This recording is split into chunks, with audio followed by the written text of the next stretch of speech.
2, 3. Mic test. Okay. Okay. Magandang umaga po. Okay. Let's pray together. Tayong lahat po ay manalangin. Dear merciful and gracious Father, Mahal naming Ama na mahabagin at mapagpala, thank you for saving us from sin and eternal destruction. salamat po sa pagliligtas sa amin mula sa kasalanan at walang hanggang pagkawasak. Thank you for guiding our Christian life to abide in church. Salamat po sa pagpapatnubay sa aming buhay Kristiyano na manatili sa church. And this time, by the grace of God, we are gathered together in the name of the Lord. At sa oras ito, sa biyaya ng Diyos, kami po ay nagkatipon ng sama-sama sa pangalan ng Panginoon. So we believe our Lord is midst of us. Kaya kami po ay naniniwala na ang Panginoon ay nasa aming gitna. Please teach and guide us through the Word of God. Pakiusap, turuan at gabayan niyo po kami sa salita ng Diyos. Let us understand your will through the Word of God. Nawa po, maunawaan namin ang iyong kalooban sa magitan ng salita ng Diyos. Let us have more power and wisdom through the Word of God. Magkaroon nawa kami ng higit na kapangyarihan at ng karunungan sa salita ng Diyos. Please allow all your grace to all attendants. Pakiusap, ipahintulot mo po ang lahat ng iyong biyaya sa lahat ng mga nakadalo. This time, from start to the end, we only rely on your mercy and gracious. Sa oras na ito, magmula sa simula hanggang matapos, umaasa lamang kami sa iyong habag at biyaya. We pray in Jesus' name. Idinadalangin po namin ito sa pangalan ni Jesus. Amen. Amen. Okay, let's open to the Bible, 2 Timothy chapter 3. Buksan po natin sa ating Biblia, 2 Timoteo chapter 3. Verse 1 hanggang 5. Magmula verse 1 hanggang 5.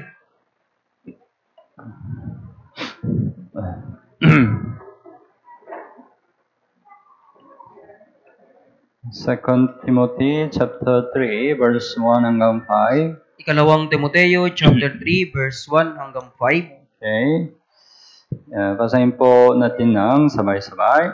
Ngunit unawain mo ito na sa mga huling araw ay darating ang mga panahon ng kapigatian, sapagkat ang mga tao'y magiging maibigin sa kanilang sarili, maibigin sa salapi, mayayabang, mga mapagmalaki, mapanlait, swail sa mga magulang, mga walang utang na loob, walang kabanalan, walang katutubong pag-ibig, mga walang habag, mga mapanirang puri, mga walang pagpipigil sa sarili, mababangis, mga hindi maibigin sa mabuti, mga taksil, matitigas ang ulo, mga palalo, mga maibigin sa kalayawan sa halip na mga maibigin sa Diyos, na may anyo ng kabanalan, ngunit tinatanggihan ang kapangyarihan nito. Lumayo ka rin naman sa mga ito.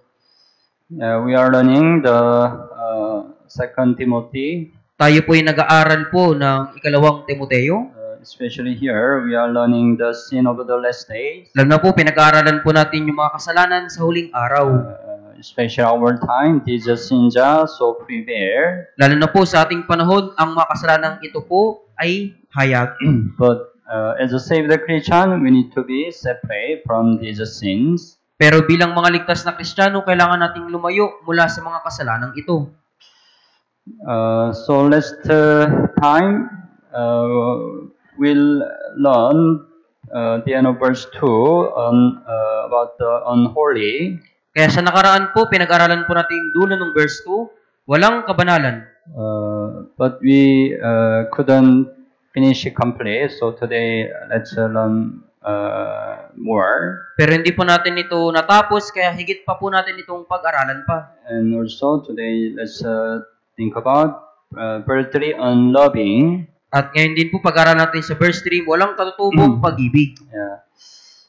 So last time, right, we learned about holiness. Kaya sa nakaraan po, pinag-aralan po natin yung patungkol sa kabanalan. The holiness is clearly the will of God. Yung kabanalan po ito yung malinaw na kalooban ng Diyos. We have to accomplish the holiness after salvation. Kailangan nating may sakatuparan ng kabanalan pagkatapos ng kaligtasan. But we cannot accomplish the holiness immediately, right? Pero hindi natin agad na may sasakatuparan ng kabanalan. Because we have still sinful nature. Dahil meron pa rin po tayong likas na pagkamakasalanan. That's why we have to accomplish the holiness gradually. Kaya kailangan nating isakatuparan ng kabanalan ng paunti-unti. We learn, right? What's the holiness? At nalalaman po natin, di ba, kung ano po yung kabanalan. Holiness is a separation from the sin. Ang kabanalan po ay pagkahiwalay sa kasalanan. All things belongs to God is holy, right? Lahat ng na kabilang sa Diyos ay kabanalan po. And the holiness does not mix other thing, right? At yung kabanalan po walang inahalong ibang bagay. We shouldn't allow the wrong thing, right? At wag nating pahihintulutan ang maling bagay. And also we learn, right, last time, why we have to be holy. At napag-aralan din natin sa nakaraan kung bakit kailangan nating maging banal. Because God is holy, right? Dahil ang Diyos po ay banal. That's why, as a father, He wants His children be holy. Kaya bilang ama, yung kanyang anak, gusto niya po na maging banal. And also we learn, right, our body is a temple of God. At natutunan po natin, di ba, yung katawan po natin ay templo ng Diyos. That's why we have to be holy, right? Kaya kailangan po nating maging banal. And also after salvation, we became the holy priest, right? At pagkatapos ng kaligtasan, tayo po ay naging mga banal. So as a holy priest, when we are holy, we can have a good fellowship with the Lord. Kaya bilang mga banal na pari, kapag tayo po ay banal po, magkakaroon tayo ng maayos na fellowship sa Panginoon. At first we have to be separate from the course of this world. Una, kailangan nating humiwalay mula sa mga lakad ng sanlibutan ito. We have to be separate from unbeliever in this world. Kailangan nating humiwalay sa mga hindi mananampalataya sa mundong ito. And we have to be separate from the environment of committing sin. At kailangan nating humiwalay sa mga kapaligiran na makakagawa ng kasalanan. And we have to be separate from wrong doctrine. At kailangan nating humiwalay mula sa maling doktrina. So there are many things we have to be separate, right? Napakaraming bagay po na dapat tayong humiwalay. Then we can accomplish the holiness. Kung gayon may sasakatuparan po natin ang kabanalan. So this time we think about how can you accomplish the holiness. Kaya sa oras na ito, pag-isipan po natin paano natin may sasakatuparan ang kabanalan. At first, we need to walk in the Spirit. Una, kailangan nating lumakad sa kabanalan.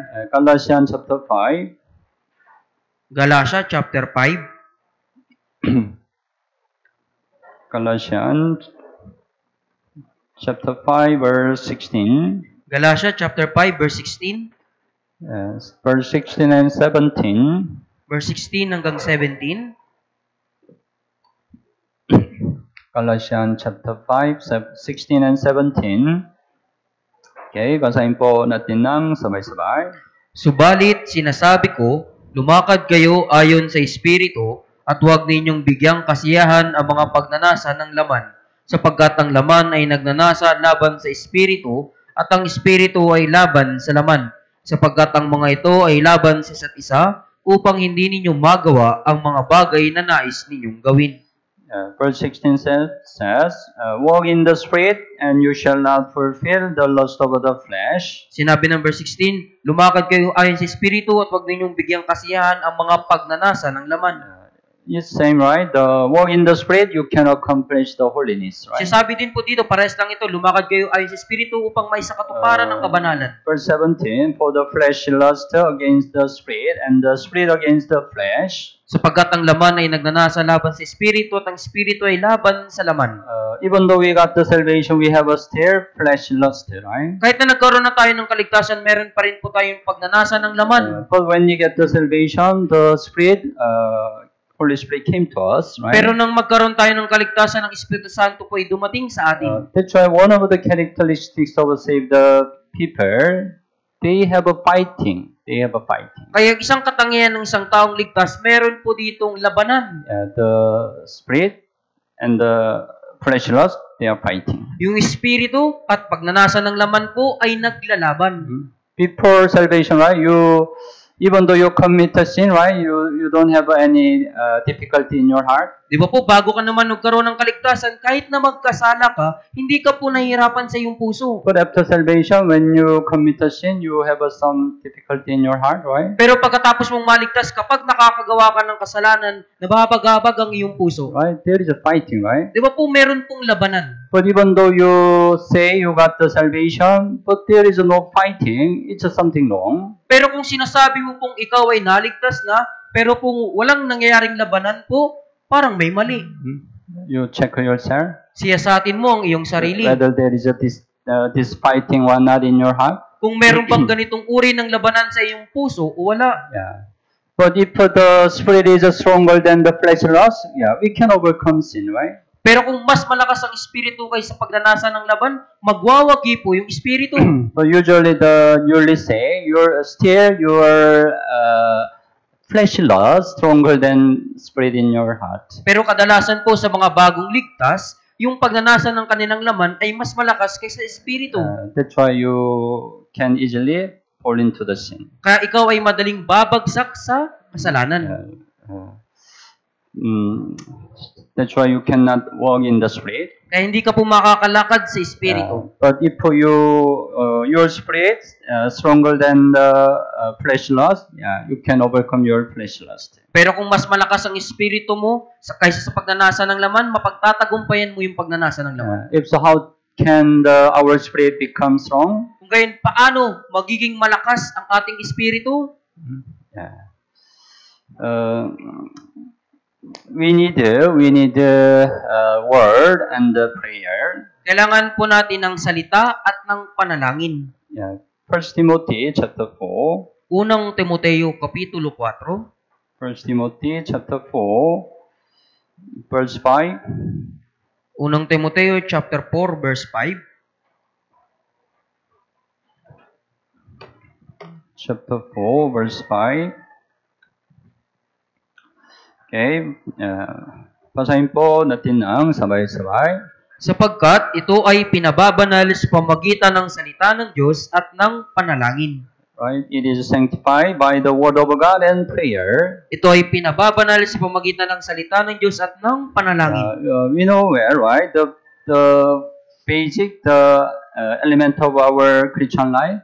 At nalaman po natin, di ba yung pangunahing elemento ng ating buhay Kristiyano? Right, first, the word. Una, Right? salita. Second, prayer. Ikalawa, panalangin. Third, fellowship, right? Ikatlo, fellowship. And fourth, evangelism. Ikaapat, evangelism. Actually, if we practice these four things, we can accomplish the holiness. Sa katunayan, kung isasanay po natin yung apat na bagay na ito, may sasakatuparan natin ang kabanalan. So, every time, right, when we come to church, right, we learn the Word of God. Kaya di ba po, sa tuwing nagpupunta tayo sa church, nag-aaral tayo ng salita ng Diyos. Yeah, the Word of God keep you from the sin. Ang salita ng Diyos yung naglalayo sa iyo mula sa kasalanan. Awit 119.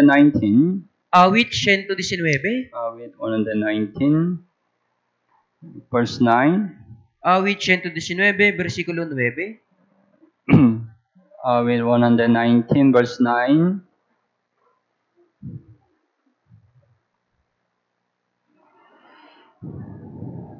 Verse 9, basahin po natin ng sabay-sabay. Paano pananatilihing dalisay ng kabataan ang kanilang daan sa pamagitan ng pag-iingat nito ayon sa iyong salita?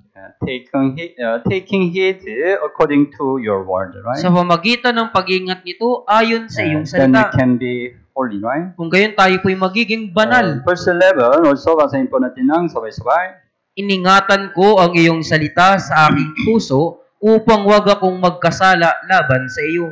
So every time try to keep the word in your heart. Kaya palagi pong ingatan ninyo ang salita ng Diyos sa inyong puso. Then the word of God will keep you from the sin. Kung gayon ang salita ng Diyos yung maglalayo sa iyo mula sa We kasalanan, can accomplish the holiness. may sasakatuparan natin ang kabanalan. And also, we are still very weak, right? At tayo din po napakahina pa, di ba po? That's why we need God's help. Kaya kailangan natin ng tulong ng Diyos To overcome our fleshly lust, we need God's help. para malabanan ng pagnanasa ng laman. Kailangan natin ng tulong ng Diyos. That's why we need more sincere prayer to accomplish the holiness. Kaya kailangan natin ng higit na tapat na panalangin upang may sakatuparan ng kabanalan. Yeah. That's why we need a prayer, right? Kaya kailangan po natin ng panalangin, di ba po? And also, we cannot accomplish holiness by ourselves. At hindi natin may sakatuparan ng kabanalan ng sa ating sarili lamang. Yeah. We need the brothers and sisters. Kailangan natin ng brothers and sisters. When we abide in the fellowship, we can accomplish the holiness. Kapag tayo ay nanatili sa fellowship, may sasakatuparan natin ng kabanalan. 2 Timothy chapter 2. Ikalawang Timoteo, Kapitulo 2. Chapter 2, verse 22. Kapitulo 2, versikulo 22. 2 Timothy chapter 2, 22. Okay. Basahin po natin ng sabay-sabay.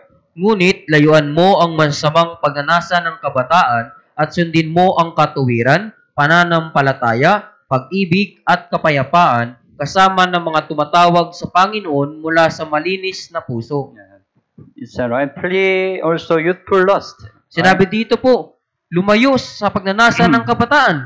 But even though you flee youthful lust, you will meet another youthful lust. Pero kahit nalayuan mo yung masamang pagnanasa ng kabataan, kaharap ka ulit sa pagnanasa ng kabataan. It's not enough, right? Kaya hindi po ito That's sapat. why he said, right? Pursue righteousness, faith, love, peace with those who call on the Lord out of a pure heart. Kaya sinabi po dito, sundin mo ang katuwiran, pananampalataya, pag-ibig, kapayapaan, kasama ng mga tumatawag sa Panginoon mula sa malinis na puso. Who are those who call on the Lord out of a pure heart? Sino po yung mga tumatawag sa Panginoon mula sa malinis na puso? Yeah, of course, they are the saved people in church, right? Opo, sila po yung mga taong ligtas sa loob ng church. God allowed many brothers and sisters who call on the Lord out of a pure heart, right? Pinahintulot ng Diyos ang maraming mga kapatid po na tumatawag sa Panginoon mula sa malinis na puso. Can you find anyone who call on the Lord out of a pure heart outside? Makakahanap po ba kayo ng sinumang taong tumatawag sa Panginoon mula sa malinis na puso sa labas? Cannot, right? Hindi po, di ba? You can find many brothers and sisters in church, right? Pero matatagpuan mong maraming kapatiran sa loob ng church. That's why if you are together with the brothers and sisters in church, you can accomplish the holiness. Kaya kung ikaw ay kasama ng mga brother and sisters sa loob ng church, may sasakatuparan mo ang kabanalan. Maybe today, right? You are in church, right? Marahil ngayon po, nandito ka sa church, di ba po? Yeah. You will commission here. Hindi ka makakagawa ng kasalanan dito? Tama po ba? Tama mo ba? But there are great possibilities when you return your house. Pero mayroong malaking posibilidad pagbalik mo sa iyong bahay. You are easy to commission, right? Madali ka makakagawa ng kasalanan. When you are alone, right? Kapag ikaw ay mag-isa, tama po ba? That's why it's very important. We need a fellowship with the brothers and sisters. Kaya napakalaga po na kailangan natin ng fellowship kasama ng mga kapatiran. Then we can accomplish the holiness. Ngayon may sasakatuparan natin ang kabanalan. Don't forget, you cannot accomplish holiness by yourself. Huwag mo pong kalimutan na hindi mo may sasakatuparan ng kabanalan ng sa iyong sarili We lamang. need the brothers and sisters. Kailangan natin ng brothers and sisters. And also, when we preach the gospel, and at that time, we try our best to avoid the sin, right?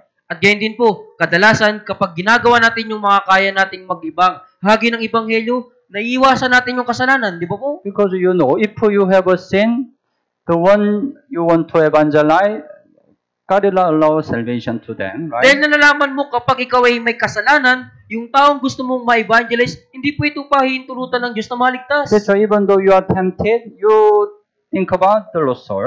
Kaya kahit na ikaw ay tinutukso, iisipin mo yung taong nawawalang kaluluwa. If I fall into the sin, the one who I evangelize will not be saved. Oo, kapag ako ay nahulog sa kasalanan, yung taong i-evangelize ko, hindi maliligtas. Tama po ba? That's why the Christian who always preach the gospel, they will not fall into the sin. Kaya yung Kristiyanong palaging nangangaral ng ebanghelyo po, hindi sila mahuhulog sa kasalanan.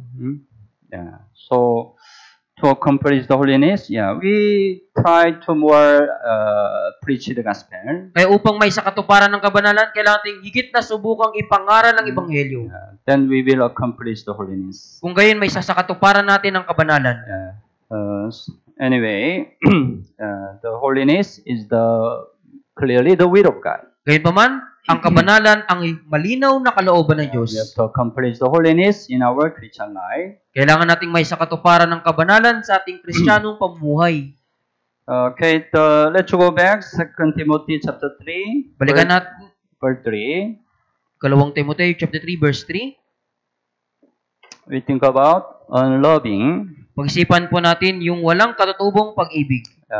Unloving also belongs to the sin of the last days. Yung walang katutubong pag-ibig, kasama din po ito sa mga kasalanan sa huling araw. Especially our time, it's more difficult to find the true love, our time, right? Lalo na po sa ating panahon, napakahirap makahanap ng tunay na pag-ibig. Love become more and more cold, right? Yung pag-ibig po ay higit na nagiging malamig. But as a saved Christian, we shouldn't follow this word. Pero bilang isang ligtas na Kristiyano, wag na wag tayong susunod sa sanlibutan ito. We have to accomplish loving. Kailangan nating may sa katuparan yung pag-ibig. Because a really saved Christian can really love the other. Dahil yung tunay na ligtas na Kristiyano ay talagang kaya niyang ibigin po. The Bible says, 1 Corinthians chapter 16. Sinasabi po, unang Korinto. 1 Corinthians chapter 16. Unang Korinto chapter 16. Verse 22. Chapter 16 verse 22. Chapter 16, 22. Okay, basahin po natin ng sabay-sabay. Kung ang sino man ay hindi umiibig sa Panginoon, ay sumpain siya. Maranatha. Oh, it's really beautiful word, right? Nakakatakot po itong salita. Di ba po? If anyone does not love the Lord Jesus Christ, let him be accursed. Kung ang sino man ay hindi umiibig sa Panginoon, ay sumpain siya.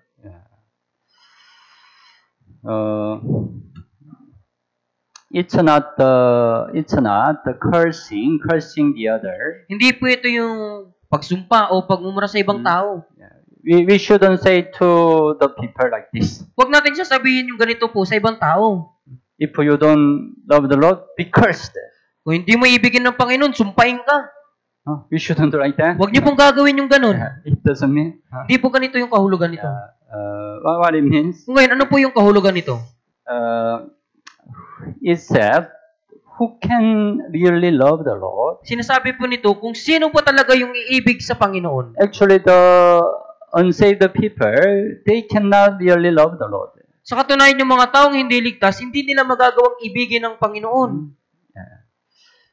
When we get the salvation, right, we understand the love of God. Nang magkaroon tayo ng kaligtasan, naintindihan natin ang pag-ibig ng Diyos. You understand the love of God, right? Di ba po, naintindihan niyo po yung pag-ibig ng Diyos? God so loved this world, He gave His only begotten Son, right? Sapagkat gayon na lamang ang pag-ibig ng Diyos sa libutan, ibinigay niyo yung kanyang tanging anak. You know how much God loves you, right? At nalalaman mo kung gaano ka iniibig ng Diyos, di ba po? When you get the salvation, you understand God's love. Nung magkaroon ka ng kaligtasan, naintindihan mo yung pag-ibig ng Diyos. As a result, you also have the heart to love the Lord, right? At ang resultan, nagkaroon ka din ng puso na ibigin ng Panginoon. Yes, that's why loving the Lord is the evidence of the salvation, right? Kaya yung pag-ibig sa Panginoon, ito yung katibayan po ng kaligtasan. But the one who does not love the Lord, it means they are not saved, right? Pero yung taong hindi umiibig po sa Panginoon, ibig sabihin hindi sila That's why ligtas. they will be cursed in the end, right? Kaya sa huli, sila po'y susumpain. So, loving the Lord testifies our salvation, right? Kaya yung pag-ibig sa Panginoon po yung nagpapatunay ng ating kaligtasan. So, it emphasizes, right? Kaya ito po yung binibigyang din dito. Whether we really love the Lord or not. Kung talaga bang iniibig natin ang Panginoon o hindi. Actually, when you get the salvation, right, the Holy Spirit came to us, right? Sa katunayan po, nung magkaroon tayo ng kaligtasan, dumating sa atin ang Espiritu Santo. And also the Holy Spirit pour out love to us. At yung banal na Espiritu po ay nagbuhos ng pag-ibig sa atin. Let's open Romans chapter 5. Buksan natin Roma, Kapitulo 5. Romans chapter 5. Roma, Kapitulo 5. Romans chapter 5 verse 5. 5, versikulo 5. Chapter 5 verse 5. Basahin po natin ng sabay-sabay. At hindi tayo binibigo ng pag-asa sapagkat ang pag-ibig ng Diyos ay ibinuhos sa ating mga puso sa pamamagitan ng Espiritu Santo na ibinigay sa atin. The love of God has been poured out in our hearts. Ang pag-ibig ng Diyos ay ibinuhos sa ating mga puso. When we get to salvation, the love of God was poured out in our hearts. Right? Nang magkaroon tayo ng kaligtasan ng pag-ibig ng Diyos, ibinuhos sa ating mga puso. By the Holy Spirit who was given to us, right? Sa pamagitan ng Espiritu Santo na ibinigay sa atin. That's why if you are really saved, you have the love. The Holy Spirit pour out. Kaya kung talaga ikaw ay naligtas, meron ka pong pag-ibig sapagkat yung pag-ibig ay binuhos sa iyong puso. Do you have the love? The Holy Spirit pour out in your heart? Meron ka bang pag-ibig na ibinuhos ng Espiritu Santo sa iyong puso? Do you have? Meron ka po ba? Walang sagot? Wala pong sagot. Anong ibig sabihin? Meron? Meron lahat, right? That's why, Jesus, when Jesus was resurrected, he appeared to Apostle Peter. Kaya alam niyo po, nung si Jesus ay muling nabuhay, siya ay nagpakita kay Apostol Pedro. Yeah. Then what was his question to At him? ano po ba yung kanyang naging katanungan? What was his answer? The question. Ano po yung kanyang mga tanong? We find John chapter 21. Hanapin po natin, Juan Kapitulo 21. John 21. Juan Kapitulo 21. Verse 15. Versikulo 15. John 21, 15. Juan Kapitulo 21, versikulo 15. Okay. Yan. Basahin po natin ng sabay-sabay. Pagkatapos nilang makapag-almusal, sinabi ni Jesus kay Simon Pedro, Simon, anak ni Juan, minamahal mo ba ako ng higit kaysa mga ito? Sinabi niya sa kanya, Opo, Panginoon, nalalaman mo na minamahal kita. Sinabi ni Jesus sa kanya, pakainin mo ang aking mga kordero. Jesus asked to him, right? Do you love me more than this? Tinanong siya ni Jesus, minamahal mo ba ako ng higit kaysa mga ito? Then Peter said, right? Yes, Lord, you know that. You know that I love you. Pagkatapos sinabi ni Pedro, Opo, Panginoon, nalalaman mo minamahal kita. This time, our Lord will ask you also. At sa oras na ito, tinatanong ka din po ng ating Panginoon, Do you love me more than this? minamahal mo ba ako ng higit kaysa mga ito? Anong sagot? Ano po yung inyong sagot? Anong sagot mo? We have to say, right? Like Peter, right? Kailangan nating sumagot katulad ni Pedro. Yes, Lord, you know that I love you. Opo, Panginoon, nalalaman mo na minamahal kita. Right, today I also ask you, right? You love the Lord? Do you love the Lord? Kaya di ba, tinanong ko din po kayo kung iniibig niyo ba ang Panginoon? You said, I love you, I love the Lord. At lahat po kayo nagsagot, sinagot niyo po, iniibig niyo ang Panginoon. But, how much do you love the Lord? Pero gaano mo ba talaga minamahal ang Panginoon? Or you can say, I love the Lord.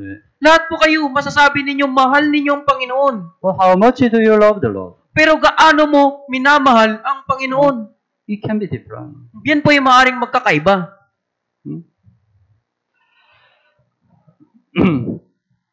Jesus said, let's open Matthew chapter 10. Sinabi po ni Jesus sa Mateo Kapitulo 10, Matthew chapter 10, 37. Mateo Kapitulo 10, versikulo 37.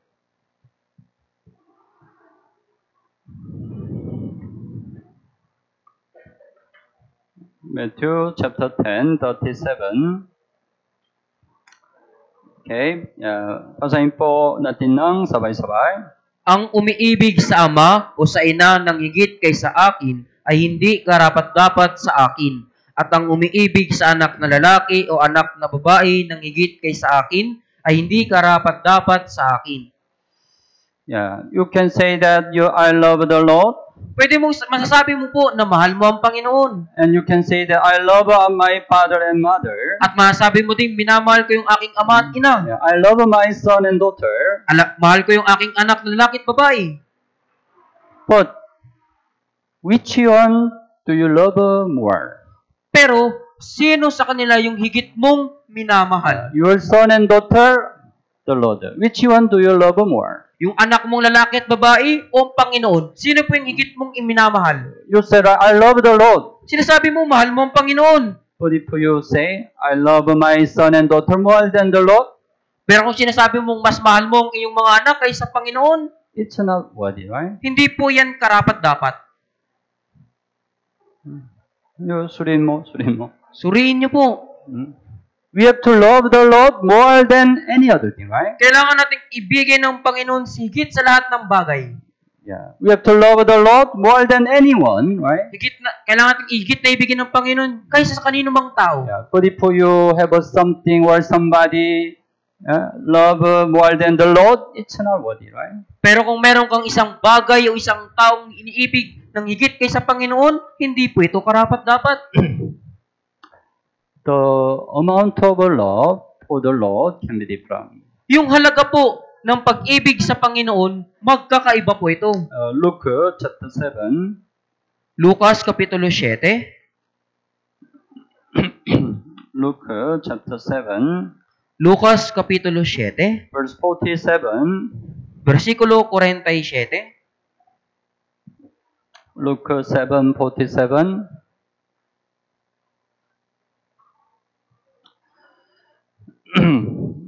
Okay, 47 basahin po natin ng sabay-sabay. Kaya't sinasabi ko sa inyo, ang marami niyang kasalanan ay pinatawad na, sapagkat siya ay nagmahal ng malaki. Subalit ang pinatatawad ng kaunti ay nagmamahal ng kaunti. Yeah, is that right? Her sins, which are many, are forgiven, for she loved much. Sinabi po dito, ang marami niyang kasalanan ay pinatawad na sapagkat siya ay nagmahal ng malaki. To whom little is forgiven, the same loves little. Subalit ang pinatatawad ng kaunti ay nagmamahal ng kaunti. Whenever we listen to the Bible seminar, right? Many people listen, right? Diba sa tuwing tayo po yung nagkakaroon ng Bible seminar, maraming tao yung nakikinig. Yeah.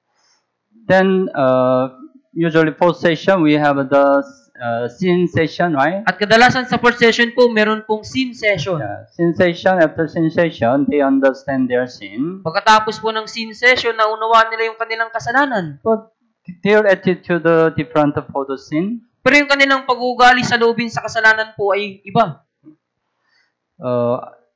After sin session, I have a counseling. Then I always ask her. Pagkatapos ng sin session, meron pong counseling. Palagi ko rin pong ako nagtatanong. Do you think you have many sin? Sa tingin mo ba marami kang kasalanan?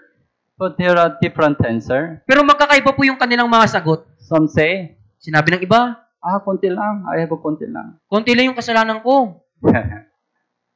Some say, maraming kasalanan. Sinasabi naman ng iba, maraming kasalanan. Magkaiba. Magkaiba po, di ba? Different, right? Yeah.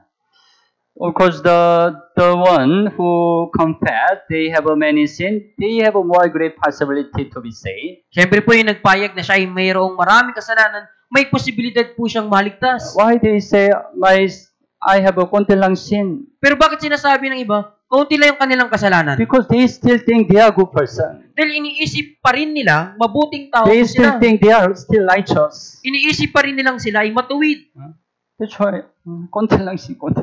Kaya nga po, konti lang yung kasalanan. Their attitude to listening the gospel is different. Yung paraan ng kanilang pakikinig sa Ebanghelyo, magkakaiba. Yeah. And among also they have many sin also different. At sa mga tao din po nagsasabi na marami silang kasalanan, magkakaiba din po. Sometimes there are some people who had a very difficulty because of their sin. Meron pong iba na nagkaroon siya ng kahirapan dahil sa kanyang maraming kasalanan. They have struggled for a long time because of a sin. Siya ay nag-struggle sa mahabang panahon dahil sa kanyang maraming kasalanan. I'm really dirty sinner. Ako ay isang maruming How to makasalanan. solve this dirty sin? Paano ko malulutas itong maruming kasalanan? Then they listen to the gospel, right? Pagkatapos, pinakinggan nila ang ebanghelyo. Then they can find the answer, true answer, right? At natagpuan nila yung tunay na kasagutan. All my dirty sin was forgiven by Jesus Christ. Ang lahat kong maruming kasalanan ay patawad sa magitan ni Jesucristo. Now I understand. Ngayon naiintindihan ko na. They are really happy, right? Talagang napakasaya nila, di ba po? Maybe they will become the one who love the Lord more, right? Marahil sila po yung magiging higit na iibigin ng Panginoon. You're saying, right? Her sin, which are many, are forgiven, for she loved much, right? Dito po, ang pinatawad ng kaunti ay nagmamahal. Ang marami niyang kasalanan ay pinatawad na sapagkat siya ay nagmamahal ng malaki. But my konti lang sin was forgiven. Pero yung kaunting kasalanan ay napatawad. It's good. Oh, napakabuti. But konti lang masaya, right? Pero konti lang love the Lord, right? Pero konti lang din yung kasayahan at konti yung pag-ibig sa Panginoon. It doesn't mean you to understand more love, you have to commit many sin. Hindi po ito nangangulon para maintindihan yung pag-ibig. Gagawa kayo ng maraming kasalanan. Don't do like that. Huwag niyo pong gawin yung ganun. Yeah. Anyway, it says the amount how we love the Lord can be different. Sinasabi po nito, yung halaga ng pag-ibig natin sa Panginoon ay maaaring magkakaiba.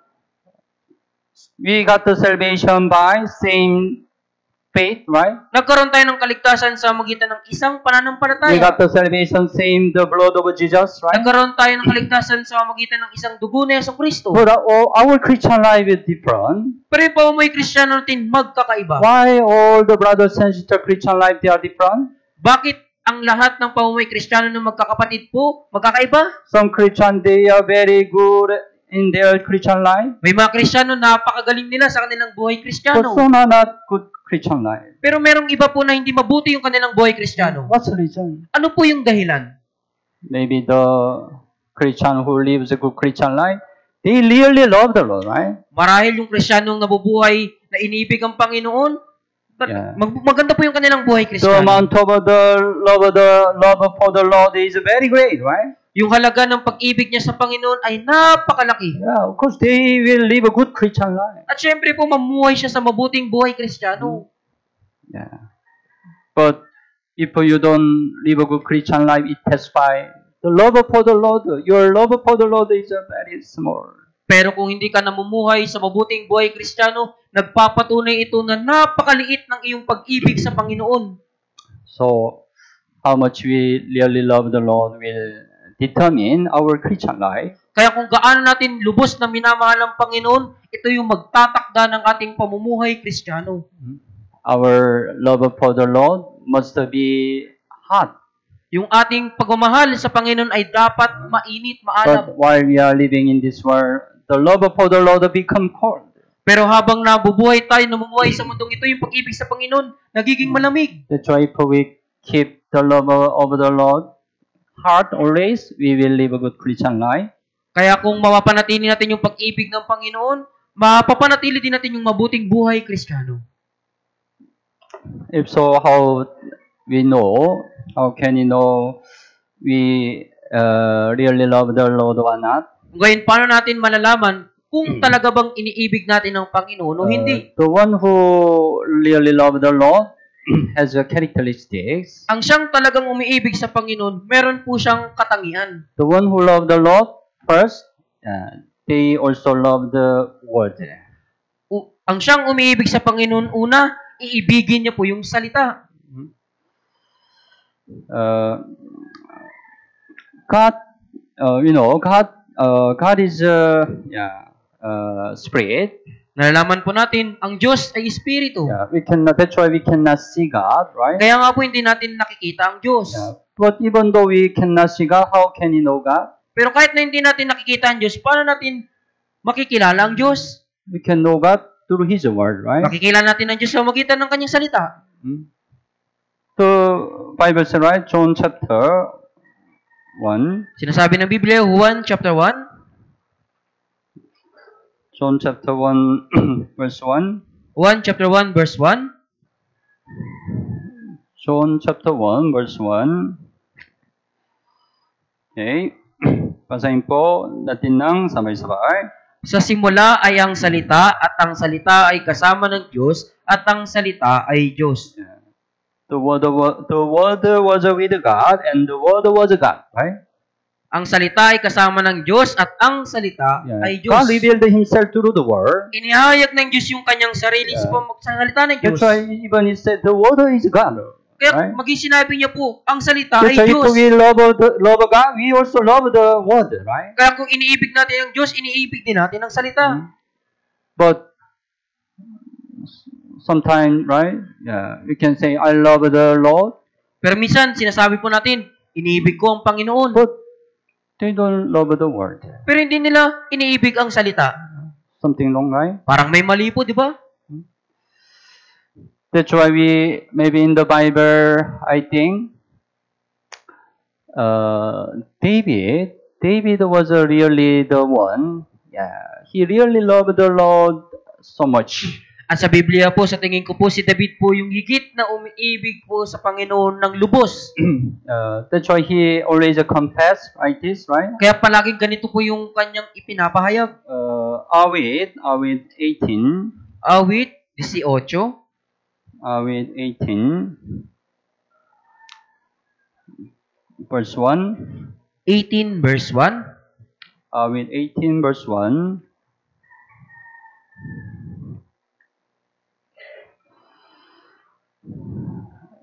Verse 1. Okay, basahin po natin ng sabay-sabay. Iniibig kita, O Panginoon, aking kalakasan. Every time he confess, I love the Lord, right? Palagi niya pong sinasabi, pinapayag, iniibig ko ang Panginoon. Inibig kita, O Panginoon, right? He always confess. Palagi niya pong ipinapahayag. Yeah, he really loved the Lord. Talagang iniibig niya ang That's why Panginoon. he also really loved the word, right? Kaya talagang iniibig niya din po ang salita. Awit 119.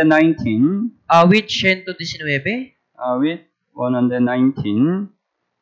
97. Versikulo 97. 97. Awit 119. 97. Basahin po natin ng sabay-sabay.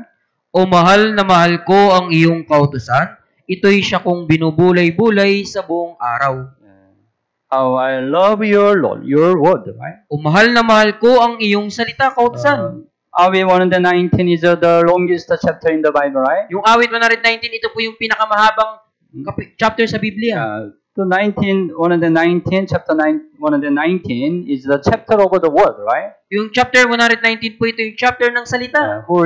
This chapter says about the word. Sinasabi ng chapter na ito, ng buong chapter patungkol sa salita ng David Diyos. really loved the word, right? Na talagang iniibig ni David ang salita ng Diyos. Because he really loved the Lord. Dahil talagang iniibig niya po ang Panginoon. That's why when we love the Lord, if we really love the Lord, we will always read the Bible. Kaya kung talagang iniibig natin ang Panginoon, palagi tayo magbabasa ng Biblia. We are happy when we listen to the Word of God. Nagiging masaya tayo kapag nakakapakinig tayo ng salita ng Diyos. I'm not sure the sermon time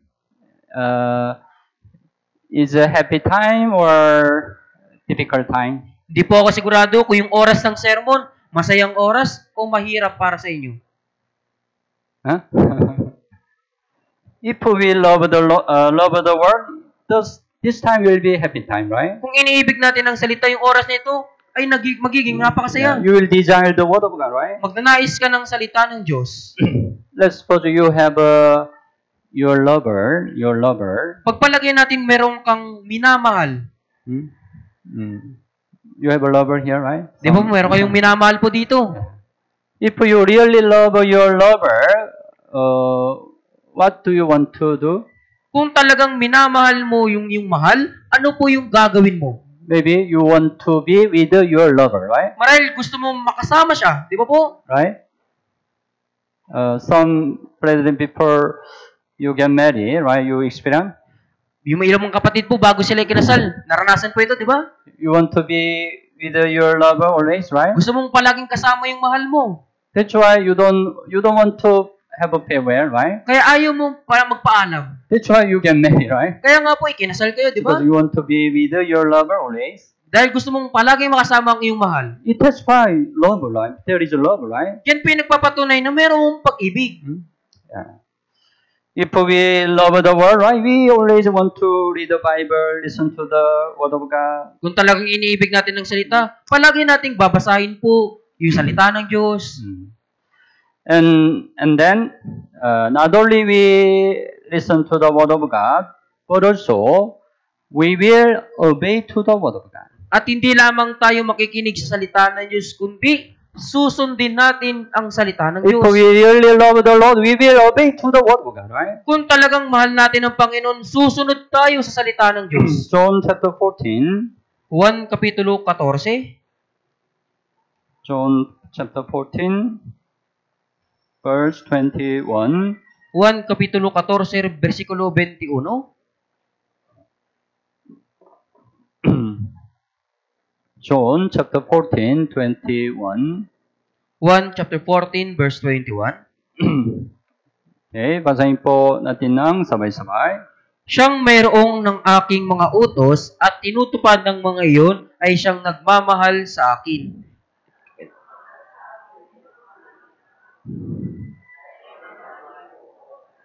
Kami gago. Right?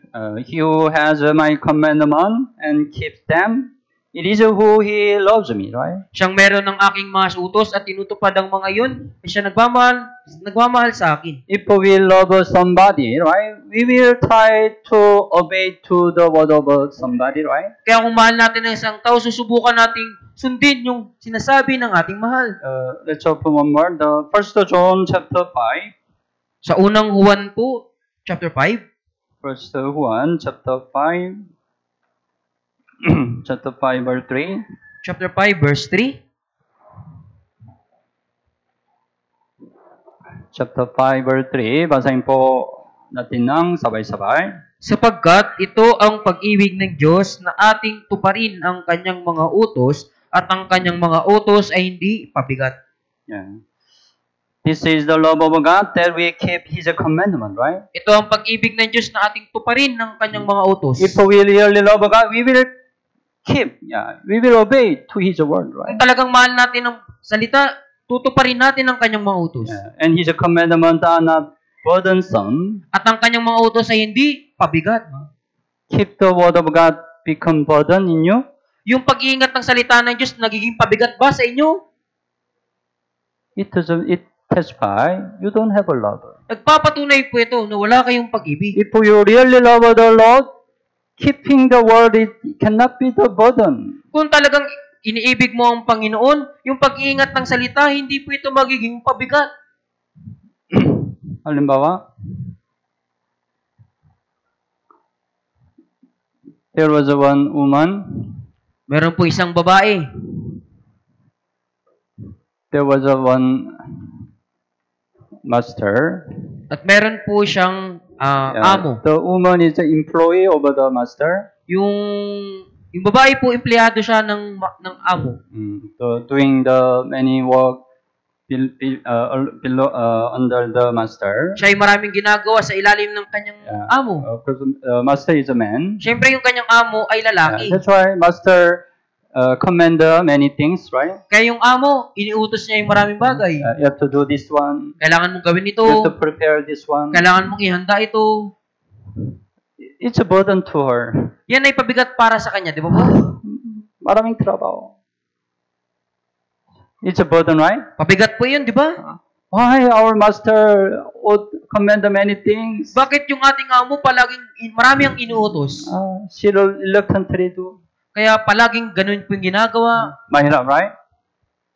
But it happened. Pero nangyari po. Yeah. While they do work together, they become love each other. Habang magkasama nilang ginagawa yung maraming trabaho, nag-ibigan po Yeah, sila. master loves the woman. Minahal po ng may-ari, yung amo yung Yeah, babae. they love each other. At minamahal nilang isa't isa. And then Pagkatapos, they got married. at ikinasal po sila. Then master become husband. At yung amo, naging kanyang asawa. Huh? Different situation, right? Iba na po yung kalagayan po, di ba?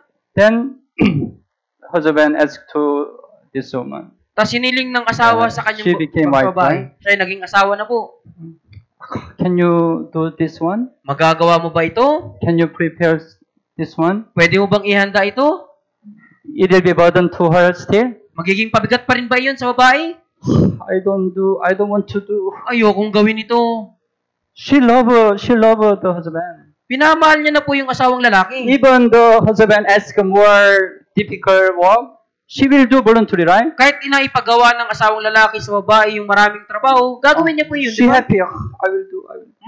Masaya siya na gawin ito. Tama ba? Tama po ba? 나인틴디안? Anong situation? Naintindihan po ba? 나인틴디안? We are no more the relation servant and the master, right? Wala na po tayo sa relasyon po ng lingkod at ng amo. We became wife, right? Tayo po yung naging asawang Our babae Lord na. became husband. Yung Panginoon na naging ating He asawang lalaki. commanded to us, Iniutos niya sa right? atin. It's not burden, right? Kaya hindi po ito pabigat. Tama ba? Ah, tama ba?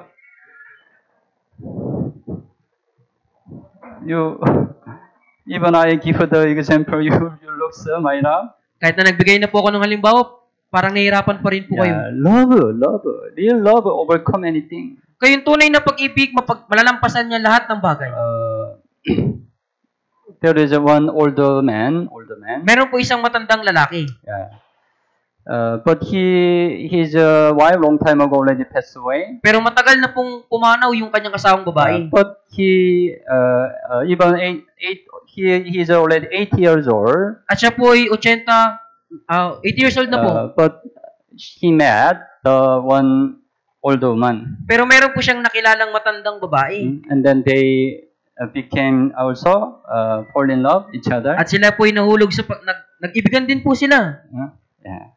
That's why the older man want to get married at even 80 years old. Kaya kahit matanda na sila, gusto po nilang ikasal. Yeah. But the older man, asked the one thing. Pero hiniling ng matandang babae yung isang bagay. I want to also get married to you. Gusto ko ring maikasal sa iyo. But you have to stop one thing. Pero kailangan mong itigil ang isang bagay. You always have a cigarette. Palagi kang naninigarilyo. Because the older man have a cigarette almost 50 years old. Dahil yung matandang lalaki, naninigarilyo po siya sa loob ng 50 years old. Every day 50 years. cigarette. Every day cigarette. Araw-araw naninigarilyo siya. 나인틴디안? Anong situation? Naintindihan po? 50 years have a cigarette. Sa loob ng 50 years naninigarilyo. It's very difficult to stop cigarette, right? Napakahirap itigil po yung paninigarilyo, di ba? But he has to decide, choose. Pero kailangan niya pong magpasya mamili. Cigarette or his love. Paninigarilyo yung kanyang mahal. What he did. Ano po yung kanyang ginawa?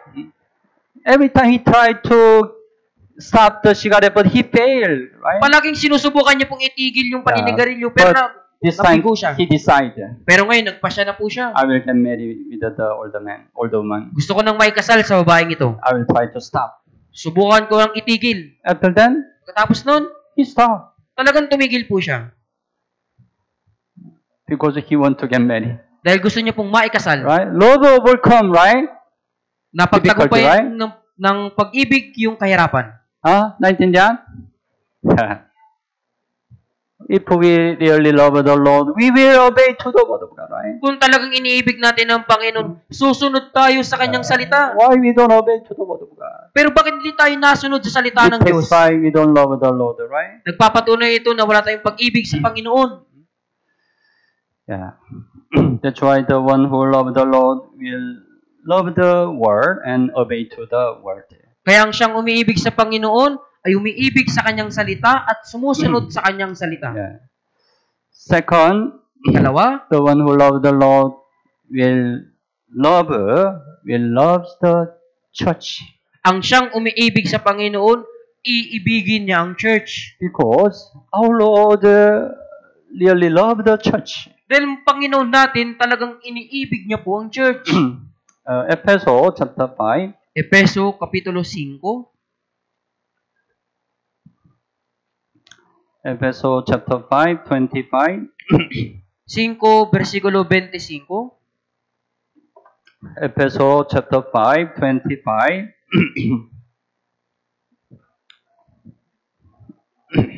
Okay, chapter 5, verse 25. Okay, basahin po natin ng sabay-sabay.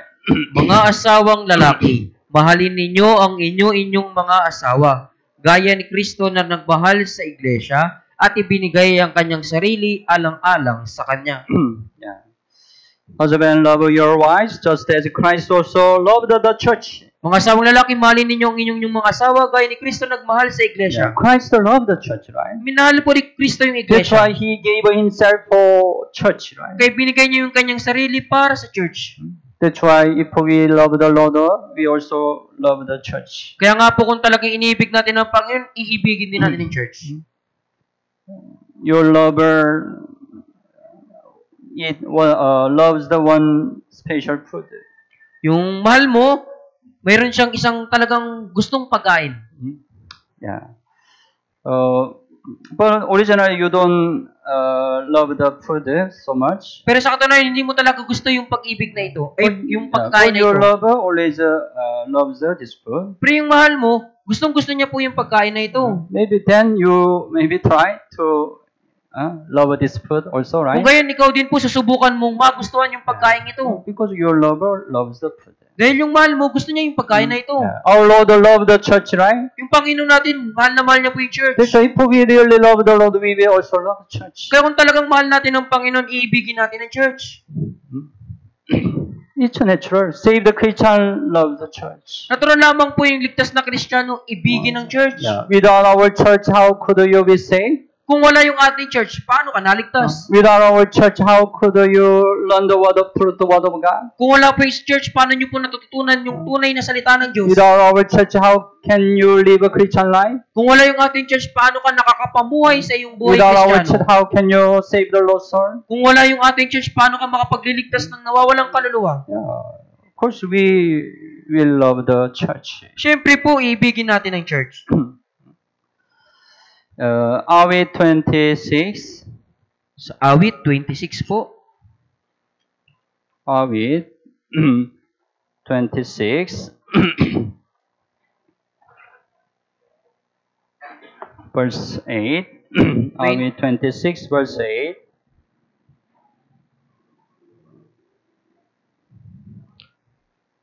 Okay. Basahin po natin ng sabay-sabay.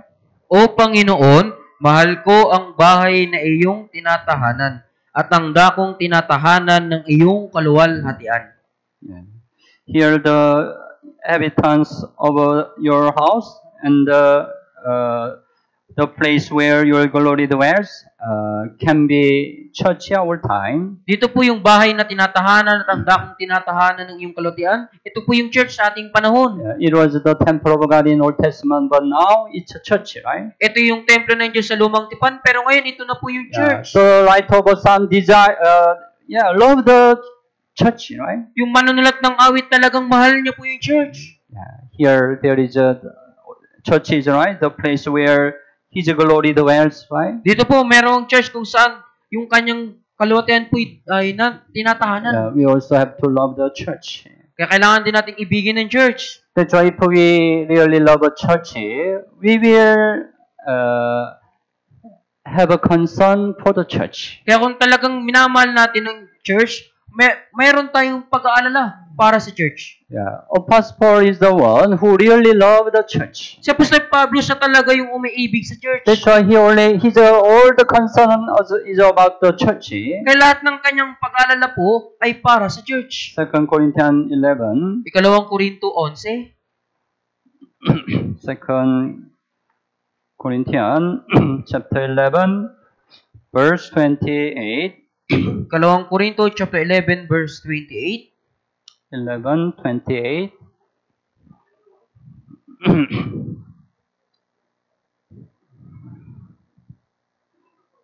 Okay, basahin po natin ng sabay-sabay. Bukod sa mga bagay na nasa labas, ako'y araw-araw na nabibigatan sa alalahanin para sa mga iglesia.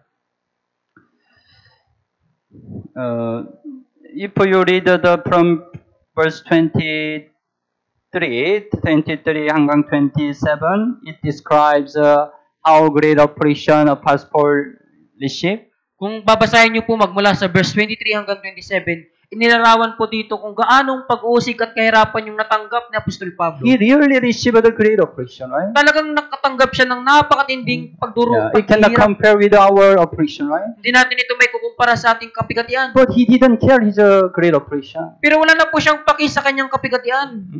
It's right, verse 28. Beside the other things. Sinabi niya po sa verse 28, bukod sa mga bagay na nasa labas. I don't care whatever operation I had. Wala akong paki anumang kahirapan ang mayroon ako. What comes upon me daily? Ano man yung dumarating sa akin. My deep concern for all the churches, right? Yung aking alalahanin po ay para sa mga iglesia. His all the concern was a church. Yung kanyang buong alalahanin po ay para sa church. You have a great concern for your children. Meron kayong malaking pag-aalala sa inyong mga anak.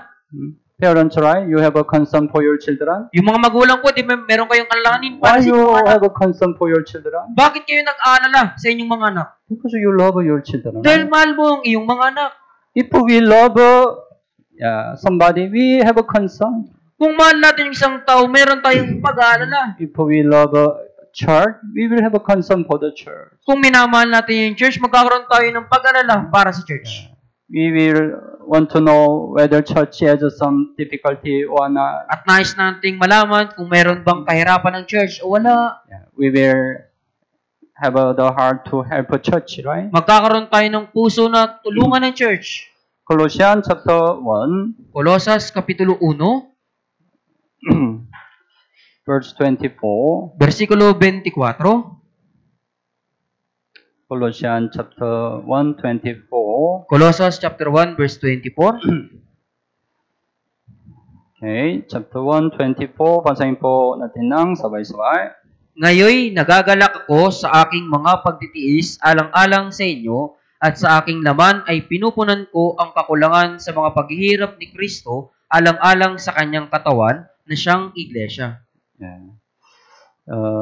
Apostle Paul said like this. Ganito po yung sinabi ni Apostol Pablo.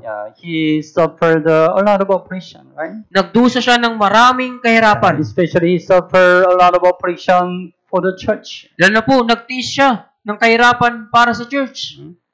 Peter, he said, right? Peter, in my flesh, what is wrecking in the operation of Christ for the shake of his body, which is the church. Sinabi niya po, sa aking laman ay pinupunan ko ang kakulangan sa mga paghihirap ni Kristo alang-alang sa kanyang katawan na siyang iglesia. Through the operation of Christ, the gospel was completed.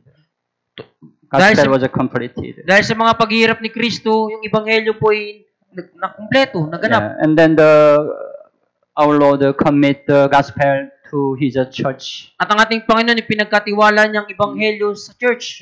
But the gospel is not preaching automatically, right? Pero ang ebanghelyo po hindi ito automatic na naipapahayag. To preach the gospel, we cannot avoid many oppression, right? Upang may pahayag ng ebanghelyo, hindi po natin maiiwasan yung maraming kahirapan. The church also suffer great oppression because of the gospel, right? Kaya ang church din po nagdurusa ito ng matinding kahirapan po dahil sa ebanghelyo. But if we love a church, right, we will participate in the suffering of a church. Pero kung talagang mahal natin yung church, tayo po'y makikilahok para sa pagdurusa ng church. Whenever we have the Bible seminar, right? Many brothers and sisters, they sacrifice. Sa tuwing meron tayong Bible seminar, marami mga kapatid yung nagsasakripisyo. They participate in the suffering for the church. Nakikibahagi sila para sa pagtitiis ng That's church. why many people can be saved, right? Kaya maraming tao po yung naliligtas. This week, we also conduct Youth Bible Camp. Sa langgong ito, magdadaos po tayo ng Youth Bible Camp. This time, we also preach the gospel, right? Sa pagkakataong ito, ipapahayag din natin ang ebanghelyo. That's why many brothers and sisters, yeah, they sacrifice. Kaya maraming mga kapatid, magsasakripisyo po sila. But they really love a church, right? They participate in the suffering for the church. Pero dahil napakamahal nila yung church, magsasakripisyo po sila para sa church. Yeah. You shouldn't be the guest in church. Guest. At dapat na hindi po kayo maging panauhin sa church. Nobody should be a guest in church. Dapat na wala pong maging panauhin sa loob ng church. We are member of the body, right? Tayo po'y bahagi ng isang If we katawan. are saved, we are member of the body, the church, Kung right? tayo po'y naligtas, naging bahagi po tayo ng isang katawan ng church. No guest. Wala po ditong guest o panauhin. That's why if church participate in the suffering for the gospel, we have to participate together, right? Kaya kung ang church po'y nakikibahagi para sa pagdurusa ng ebanghelyo, makibahagi din po tayo. Then our Lord will praise us, right? Kung gayon pupurihin po tayo ng ating Panginoon. Philippians chapter 4. Pilipos Kapitulo 4. Philippians chapter 4, verse 14. 4 verse 14. Philippians chapter 4, verse 14. 4 verse 14. Okay. Basahin po natin ng sabay-sabay. Gayunman ay mabuti ang inyong ginawa na kayo'y nakiramay sa aking kapigatian. Yeah, Philippian church, right? Many brothers and sisters, they also participate in the suffering for the gospel.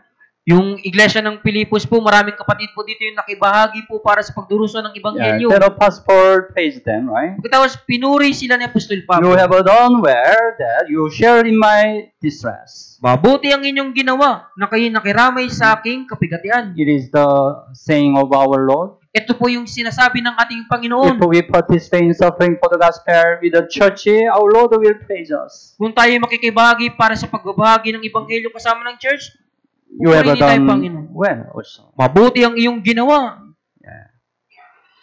So if we love the Lord, we will love the church. Kaya kung talagang mahal natin ang Panginoon, ibigin din natin ang church. Because church is a body of Christ. Dahil ang church po, katawan ni If Kristo. we love the church, we will participate in suffering for the gospel with the church. Kung iniibig natin ang church, makikibahagi tayo sa ebanghelyo para sa church, kasama ng church.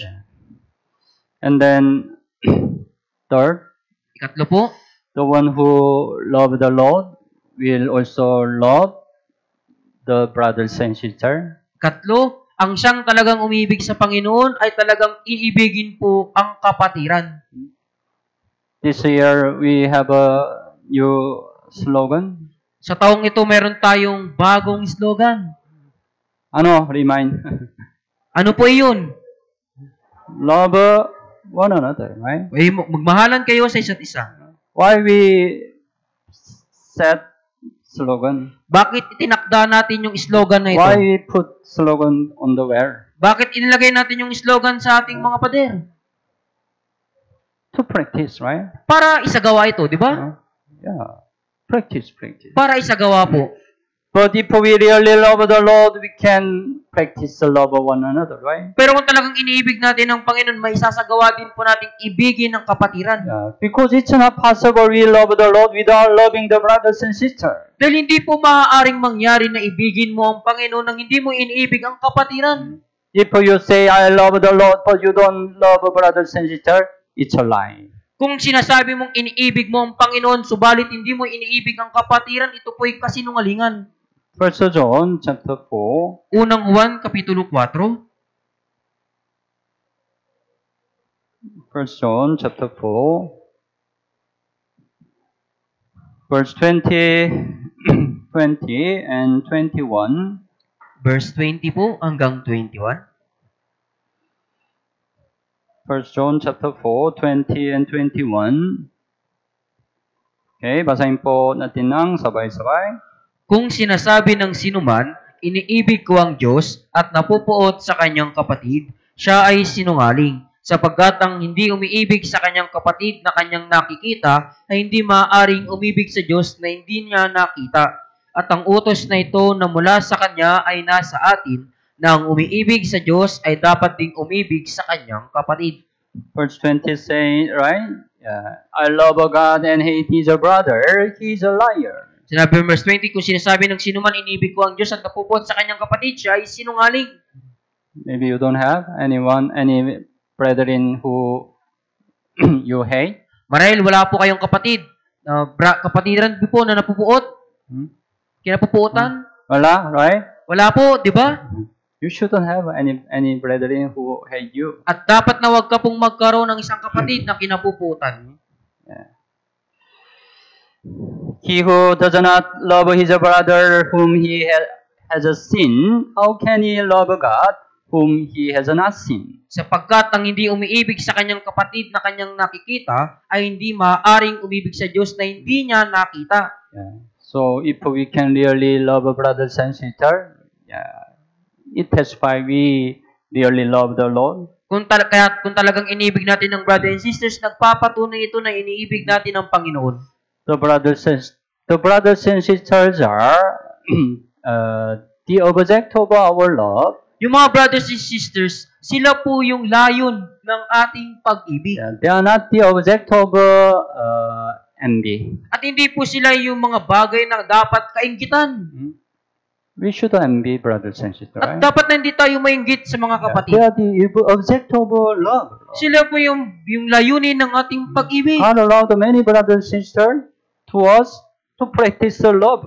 Ipinahintulot sa atin ng Diyos yung maraming kapatiran upang maisagawa yung pag-ibig. Yeah.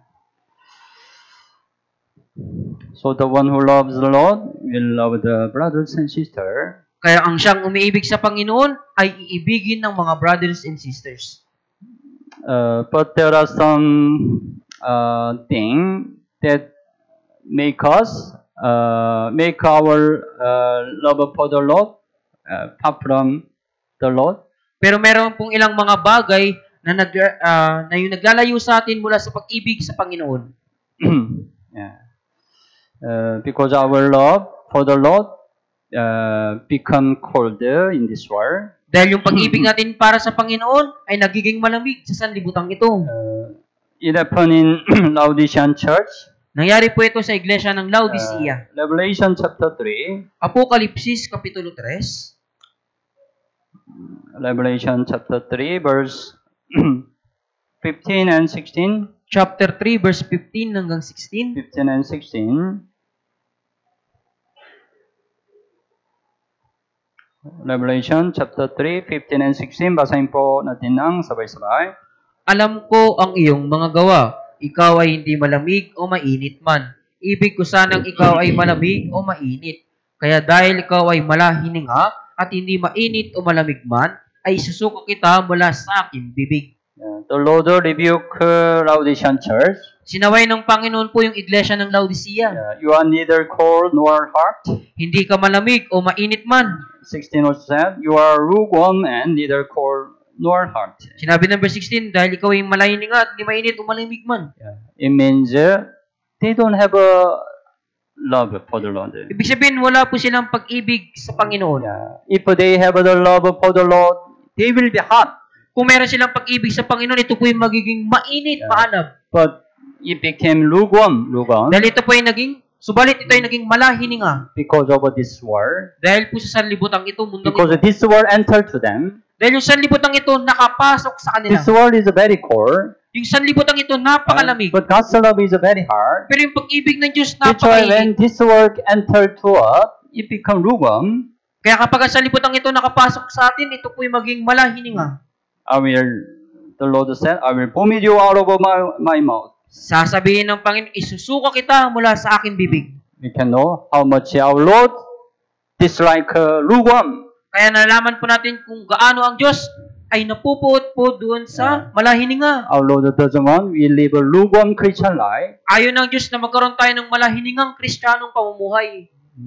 We have to live a hot Christian life. Mamuhay tayo sa may maalab na buhay Kristiyano. God's love must be hot, right? Yung pag-ibig ng Diyos ay dapat mainit.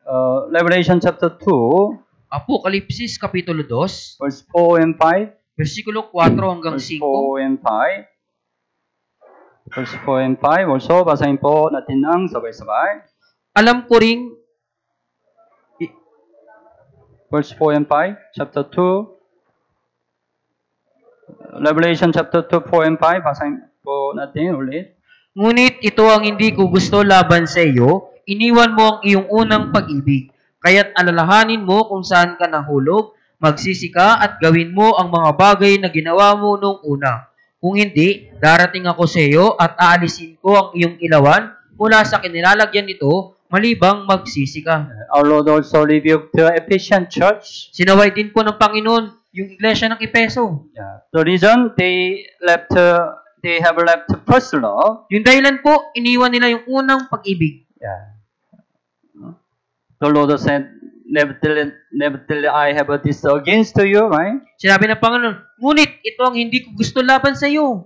Against mean, our Lord considered it's a very big problem. Ibig sabihin ng laban po, ibig sabihin itinuturing ito ng Diyos na malaking problema. When we get the salvation, we have the first love, right? Nung magkaroon tayo ng kaligtasan, nagkaroon tayo ng unang But pag-ibig. while we live in this world, this first love, despair. Pero habang nabubuhay tayo, namumuhay sa libutang ito, yung pag-ibig na ito, unang pag-ibig, We can naglalaho. also left the first love, right? Pwede rin nating iwanan yung unang pag-ibig. Yeah. Our Lord doesn't want, right? At ayaw ito ng ating That's Panginoon. why our Lord encouraged the Ephesian church.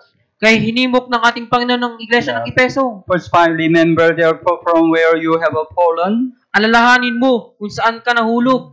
Why? Why you have left the first love? Bakit mo iniwan ang iyong unang pag-ibig? What's the reason? Ano yung dahilan? Check Suriin mo and find at hanapin what's mo. the reason you left the first love. Ano yung dahilan? Bakit mo iniwan ang iyong unang pag-ibig? We also have to find what's the reason we left the first love. Kailangan din nating hanapin ano yung dahilan bakit natin iniwan ang unang pag-ibig. After them, it's not the end, right? Pagkatapos nun, hindi pa dito nagtatapos. Repent and do first work. Magsisikat, gawin mo ang mga bagay na ginawa mo If we una. found what's the reason we left the first love, we have to repent. Kaya pagkatapos nating mahanap yung dahilan kung bakit iniwan natin yung pag-ibig, And magsisi we have tayo. to restore the first love, At right? kailangan natin pabalikin yung unang pag-ibig. Yeah. Of course, there are many reasons, right, why we have left the first love. Siyempre po, napakaraming kadahilanan kung bakit iniwan natin yung unang pag-ibig. We don't have much time, just I will mention shortly. Wala tayong sapat na oras po, babanggitin ko lang po. Yeah, of course, when you have the sin, Siyempre po kapag tayo may kasalanan, especially we have a secret sin, lalo na kapag meron tayong lihim na kasalanan, our sin separates us from the love of God. yung ating lihim na kasalanan po yung maglalayo Right. sa atin mula sa pag-ibig sa Diyos. Adam committed the sin in the Garden of Eden, right? Si Adan nakagawa ng kasalanan sa halaman ng Eden. Sin blocked Adam and God, each other, right? Yung kasalanan yung humadlang mula kay Adan at Eva sa Diyos. Yeah. He was separate from the love of God. Siya ay nailayo mula sa pag-ibig na hiwalay That's sa why pag-ibig ng Diyos. he was ashamed, he hid himself, right? Kaya dahil siya ay nahiya, itinago niya yung kanyang sarili. If we have a sin, we are ashamed before God. Kung tayo may kasalanan, tayo po'y mahihiya sa harapan ng We Diyos. cannot have a fellowship, through fellowship with God. Hindi tayo magkakaroon ng tunay na fellowship sa Diyos. We want to hide ourselves, right? Gusto nating itago yung ating That's why sarili. we are far from the love of God. Kaya tayo ay That's right. napakalayo mula sa pag-ibig ng Diyos. Sin, Kasalanan. even small sin. Maging maliit na kasalanan. Yeah. Song of Songs say, right? The little fox that spoiled the vine. Sinasabi po ng awit ng mga awit, yung mga munting asong gubat na sumisira ng ubasan. Yeah. Little foxes, Yung munting asong gubat, not one fox, right? hindi po isa lang. Even it's a small, right? Small sin, yeah, make us far from the love of the Lord. Kahit na maliit na kasalanan, ito po'y naglalayo sa atin mula sa pag-ibig sa Panginoon. And while we live our Christian life, the either can enter to us. At habang nabubuhay tayo sa ating buhay Kristiyano, yung mga Diyos-Diyosan makakapasok sa ating puso. Of course, as save the Christian, we don't worship either by making some statues. Right? Siyempre, bilang mga ligtas na Kristiyano, hindi na tayo sasamba sa mga inanyuang larawan po. But some either can enter in your heart. Pero mayroong mga Diyos-Diyosang makakapasok sa inyong puso. If you love more than the Lord, it's your idol. Kung iniibig mo ng higit ang isang bagay kaysa Panginoon, yan ang Diyos-Diyosan. If you rely on something more than the Lord, it's your idol. Kung magtitiwala ka sa isang bagay higit sa Panginoon, yan ang Diyos-Diyosan mo. Whatever thing, if it hinder your Christian life, it can be your idol. Anumang bagay na umadang sa iyong pamumuhay Kristiyano, yan ay iyong Diyos-Diyosan. Yeah.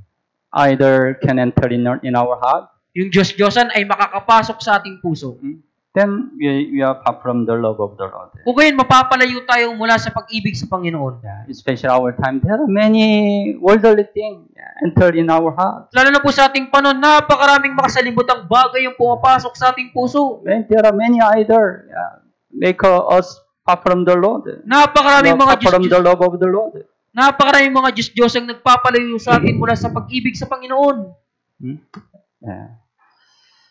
And then, anyway, as we learn in the holiness, if we far from the church, automatically, we are far from the love of the Lord. Kaya gaya natin natutunan sa kabanalan po, kung tayo po'y malayo sa church, tayo din po'y magiging malayo mula sa pag-ibig sa Panginoon. The last verse today, John chapter 15. Huling verse po, Juan Kapitulo 15. John chapter 15. Juan Kapitulo 15. Verse 9. Versikulo 9. John 15 verse 9. Basahin po natin ng sabay-sabay. Kung paanong minahal ako ng Ama, ay gayon din naman minamahal ko kayo, manatili kayo sa aking pagmamahal. Our Lord said, right? Abide in my love. Sinabi ng ating Panginoon, manatili kayo sa aking pagmamahal. How can you abide in the love of the Lord? Paano tayo makapanatili sa pag-ibig sa Panginoon? The John chapter 15 said, right? The parable of a vine tree. Sinasabi ng John chapter 15, yung talinghaga ng puno ng ubas. Verse 5 said, right? I am the vine, you are the branch. Sinabi ng verse 5, ako ang puno ng ubas, kayo ang mga sanga. We are the branch. Tayo po yung mga sanga. Our Lord is the vine. Yung Panginoon ng ating ubas. When we abide in church, we can abide in the Lord. Kapag tayo nanatili sa church, makakapanatili tayo sa Panginoon. That's why when we abide in church, we can also abide in the love of the Lord. Kaya kapag tayo nanatili sa church, makakapanatili din tayo sa pag-ibig sa Panginoon. Here, there is the love of the Lord. Dito po, nandito po yung pag-ibig ng Panginoon. That's why you have to be here. Kaya nga, kailangan nyo pong maging dito. Then you can keep the love of the Lord. Kung gayon, maiingatan nyo po yung pag-ibig ng Panginoon. Yeah, so this world, right, have a sin, unloving, right? Kaya sa mundong ito, meron pong kasalanan po na yung hindi, walang katutubong pag-ibig. But we have to have a more love. Pero kailangan natin ng magkaroon ng mas maraming pag-ibig. Yeah, we have to accomplish the love of one another. Kaya natin isa katuparan yung ibigin ng isa't isa. Okay, let's pray together. Nalangin po tayo. Dear merciful and gracious Father, mahal naming Ama na mahawagin at mapagpala, thank you for saving us from sin and eternal destruction. salamat po sa pagliligtas sa amin mula sa kasalanan at wala hanggang pagkawasak. Thank you for guiding us to abide in church until now. Salamat po sa kapatnubay sa amin na manatili sa church magpahanggang ngayon. We know that there are a lot of temptation in this world. Nalaman po namin na napakaraming mga tukso mula sa libutang ito. Please keep us from the temptation of this world. Pakiusap, ilayo niyo po kami mula sa mga tukso ng sanlibutan ito. So please guide us to abide in church Kaya pakiusap, tulungan niyo po kaming manatili sa church so that we can accomplish the holiness, upang may sakatuparan po namin ang kabanalan, and so that we can accomplish love of one another. upang may sakatuparan din po namin ibigin ng isa't isa. Especially this week, we start Youth Bible Camp. Lalo na po sa linggong ito, kami po ay magsisimula ng Youth Bible Camp. Please lead many lost souls to the Bible Camp. Pakiusap, pakain niyo po yung maraming nawawalang kaluluwa sa Bible Camp. And also please allow all the situation, our brothers and sisters can join also Youth Bible Camp. At ipahintulot niyo din po lahat ng mga kapatid ay makasama po ng Youth Bible Camp. Let us accomplish great works of God by saving many lost souls.